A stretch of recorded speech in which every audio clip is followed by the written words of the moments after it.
Okay, this is a reference video for students. It's Hedwig's theme, otherwise known as the Harry Potter theme, or it's certainly the only one that students recognize and request on a regular basis. I'm about to play it on the flute. It's two different speeds. One is, I would say, a relatively good sight reading speed, although it still seems a bit fast, I think, for some people. So if you want to try playing along with that, do it, or slow it down. Use the YouTube slow down feature to slow it down, and then try playing along with it. It will be at a dotted quarter note equals 40, or when we get to the cut time section, the half note equals 40, all the same speed all throughout. And then the second time I do it at the dotted quarter equals 72, or the half note equals 72 at the cut time section. Just a couple of quick notes before the reference performance. Pretty much everything can be slurred if you would like, unless there is one or two, or in this case 6 notes that are the same note played in a row, then you have to articulate them. I would recommend slurring all of these in the 6/8 section, the dotted 8th, 16th, followed by an 8th note. That rhythm, the dee-da-da, I would recommend slurring all of that every time, just so that the fingers and the tongue don't have to do any extra coordinating in order to make it happen. It's already a difficult rhythm on its own. Now, let's talk about that rhythm just a little bit. What I just said there, dee-da-da, is what I'm thinking. Certainly you could counter the rhythm, but this is one where it's a compound rhythm. It's quite difficult to count, and at playable speeds, it's almost impossible to count. No one, well, maybe, I'm sure some people are that good at subdividing. It's difficult. So I tend not to do it. I'm pretty sure that I am relatively accurate. However, if you were to computerize me and quantize me, probably not. I'm close enough, and close enough is good enough in this world, I think. Dee-da-da. If you could say that with me. Dee-da-da. That's the rhythm that is the dotted 8th, 16th, 8th note, or the first rhythm that you see in this song. If you have any other questions, I think that's the most difficult part. But if you have any other questions, go ahead and put them in the comment section down below. Here is the slow performance. 1, 2, 1, go.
that was that. Here is the faster performance. 1, 2, 1, go.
For whatever reason, for me, the slow one feels a bit slow, and the fast one feels a bit fast, and maybe the optimal performance is somewhere in between.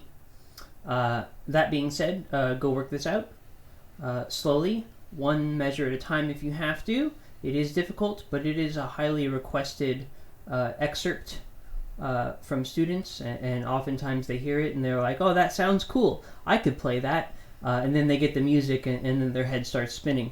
But it's worth the work if you want to put in the work. It's a fun play. That being said, there are parts down below in the description for B flat and C and E flat instruments, and I can make a bass clef one if someone wants, but I don't have any trombone students right now, so I didn't go through it. That being said, have a nice day.